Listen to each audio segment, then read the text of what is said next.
Welcome to the CompTIA A+ Prepcast presented by baremetalcyber.com. Peripheral and video interface cables serve as critical connections between computing systems and external devices. These cables allow users to attach input devices like keyboards and mice, as well as video output devices such as monitors and projectors.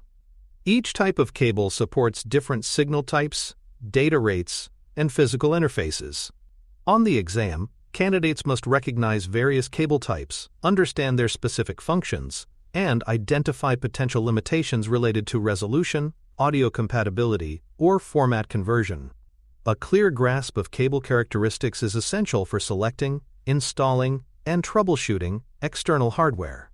HDMI, which stands for High Definition Multimedia Interface, is a digital cable standard that carries both video and audio signals over a single connection. It supports high resolutions, including full high definition and ultra high definition, and continues to evolve to support higher frame rates and advanced color spaces. HDMI is used in televisions, monitors, projectors, laptops, and docking stations. Because it combines audio and video, it reduces cable clutter and simplifies setup, making it one of the most widely used standards in modern computing and entertainment environments. Different versions of HDMI provide varying features. As new revisions were released, support was added for Ethernet over HDMI, audio return channel, and advanced refresh rates for gaming or high-performance video. Later versions also increased the maximum data rate to support 8K displays. Although all HDMI cables use the same connector type, the cable quality and length can affect which features work correctly. Older or lower-grade cables may not support the highest resolutions or refresh rates, even if the connected devices are compatible. DVI, or Digital Visual Interface, is another video cable standard, originally designed to connect computer monitors to graphics cards. It can carry both analog and digital video, depending on the connector type. DVID supports digital signals only. DVIA supports analog signals only. DVII supports both analog and digital, allowing flexibility in older mixed-signal environments. DVI does not carry audio and uses a larger connector compared to HDMI. It is commonly found in older desktop monitors and dedicated graphics cards. When comparing HDMI and DVI, the most obvious difference is that HDMI carries audio in addition to video, while DVI does not. HDMI is more commonly used in modern consumer electronics, while DVI remains present in legacy systems and some office displays.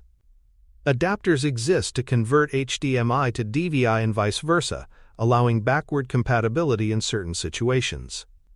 However, using such adapters will limit functionality to video only when connecting from HDMI to D versus I. VGA, or Video Graphics Array, is an older analog-only video standard. It uses a 15-pin connector, often referred to as DE15, and it is easily identified by its blue color and trapezoidal shape. VGA was widely used for connecting computers to CRT monitors and early flat panels.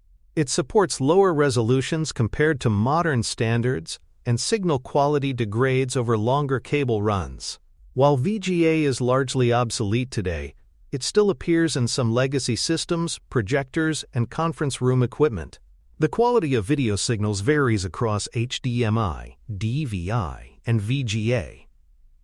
HDMI offers the best performance with digital audio and video combined, resulting in clean and sharp output. DVI provides similar digital video quality but without audio. VGA, being analog, is more prone to noise, distortion, and loss of sharpness, especially at high resolutions or over long distances. In exam scenarios, knowing how each format performs under typical conditions helps in diagnosing display problems. DisplayPort is another digital video standard worth recognizing. It supports both video and audio, and is often used in professional environments and high-end graphics workstations. DisplayPort offers high bandwidth, supports daisy chaining multiple monitors, and includes locking mechanisms on some connectors. It can also be converted to HDMI using passive adapters, making it flexible in mixed device environments. Some DisplayPort outputs support dual mode, enabling direct connection to HDMI displays. USB connections are also used to carry video in certain configurations. USB-C can transmit video when paired with DisplayPort alternate mode. This allows devices like tablets or ultrabooks to send video signals to monitors using the USB-C port. Other types of USB, such as USB-A or USB-B, are used for peripheral data transfer and do not support native video. USB-C docking stations often use this capability to provide display output alongside power and peripheral connectivity through a single cable. For more cyber-related content and books, please check out cyberauthor.me. Also, there are other prepcasts on cybersecurity and more at baremetalcyber.com. Peripheral input devices connect using several cable types, depending on the device and its age. USB is the most common standard for keyboards, mice, scanners, and barcode readers.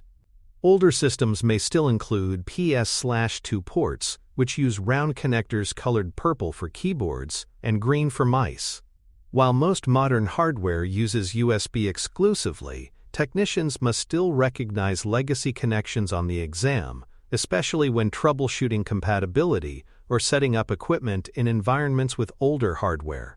Audio peripherals use a variety of connectors. The 3.5mm analog audio jack is the most common for headphones and microphones. These jacks may use TR-RS connectors, which include additional rings to support microphone input or inline controls. Some headsets use USB instead, providing digital audio and often bypassing the system's sound card. Wireless headsets may use Bluetooth and require pairing with the host system.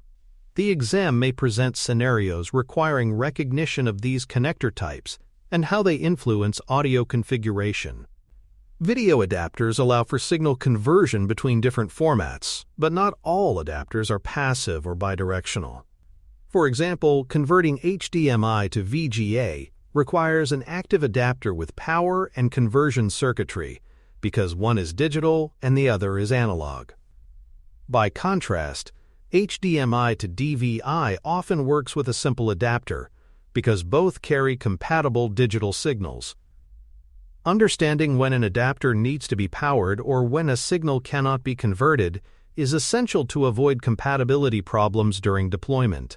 Cable length affects signal quality and is a common cause of degraded performance in video and peripheral systems. HDMI cables over 15 meters often experience signal loss without a repeater or active booster. VGA cables show signal degradation even sooner due to their analog nature, resulting in blurry or distorted images. For long-distance video transmission, fiber optic HDMI cables may be used. These maintain signal integrity over greater distances and are ideal for auditorium, conference, or commercial display environments. Some connectors are designed with locking mechanisms to prevent accidental disconnection. DVI connectors may include thumb screws that secure the connector in place. DisplayPort often includes a locking tab that clicks into position and requires a release button to disconnect. Locking connectors are especially important in installations exposed to vibration, movement, or public access. While these add physical security, they can also complicate disconnection if not released properly, making familiarity with the mechanism critical during equipment servicing. Proprietary cables appear in certain vendor-specific systems and mobile devices. For example, Apple uses the Lightning connector in iPhones and older 30-pin connectors in legacy devices. Mini and micro versions of USB and HDMI are common in compact electronics like cameras and tablets.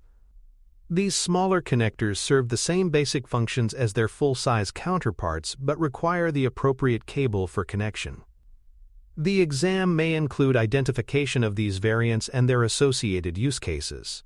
Docking stations provide a central connection point for laptops and offer multiple output and input ports through a single interface. They may connect using USB-C, Thunderbolt, or manufacturer-specific proprietary connectors. Once connected, the dock provides access to HDMI, DisplayPort, Ethernet, USB ports, and power delivery.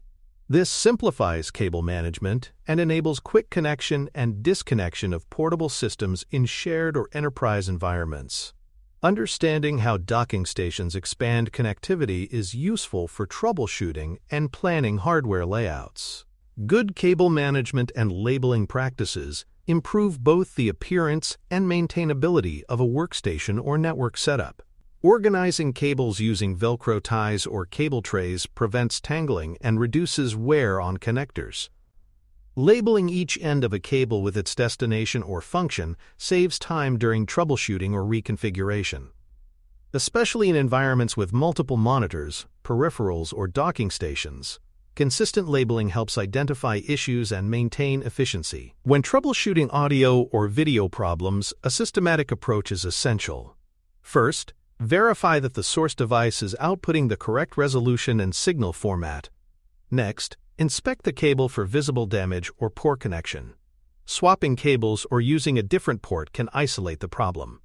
Updating drivers and firmware for the graphics card, dock, or peripheral often resolves compatibility or performance issues. The exam may include scenarios where recognizing and applying these steps is required to resolve a reported fault. To conclude, the certification expects candidates to distinguish between video cables such as HDMI, VGA, DVI, and DisplayPort, and to understand their supported features, connector shapes, and limitations. The same applies to peripheral cables for audio, input devices, and docking solutions. Identifying the correct cable for a specific use case and applying best practices in installation, configuration, and troubleshooting are essential skills. Mastery of cable standards, adapter behavior, and signal integrity ensures efficient and stable peripheral connectivity.